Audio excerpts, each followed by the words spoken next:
বিষয়গুলো?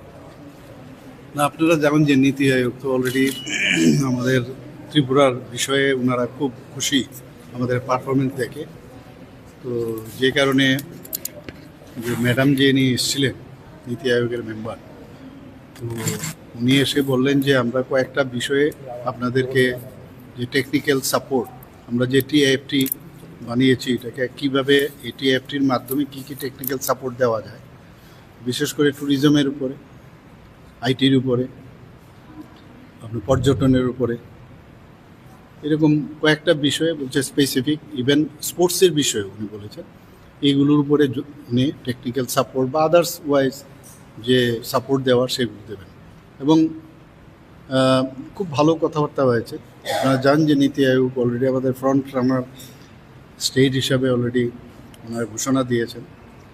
তো ওনারা বলছেন যে আবারও আসবেন এখানে, এসে আরও কোন কোন জায়গায় আমাদের কি ডেভেলপমেন্ট হয়েছে সেইগুলো ওনারা মনিটর করবেন।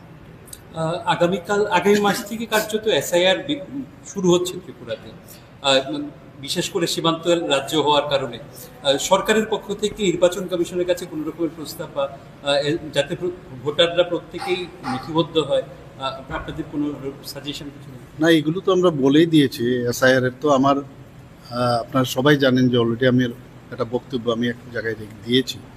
তো সবাই এসআইআরটা একটা সবসময় এটা হয়ে থাকে, তো সবাই যেন এটার সাথে যা যা যে ফর্ম আছে ফর্মটা প্রপারলি ফিল আপ করে, এবং খুব সহজ সরল, এইরকম কিছু না।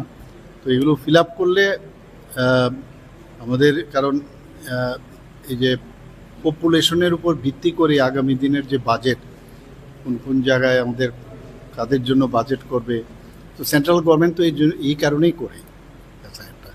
এবং আমাদের ত্রিপুরাতেও অফিসাররা অলরেডি অনেকটা কাজ এগিয়ে রেখেছে। তো এসআইআরের জন্য আমি এটাই বলবো সমস্ত ত্রিপুরাবাসীকে, সবাই যেন এটা পার্টিসিপেট করে এবং সঠিক তথ্য যেন দেয়।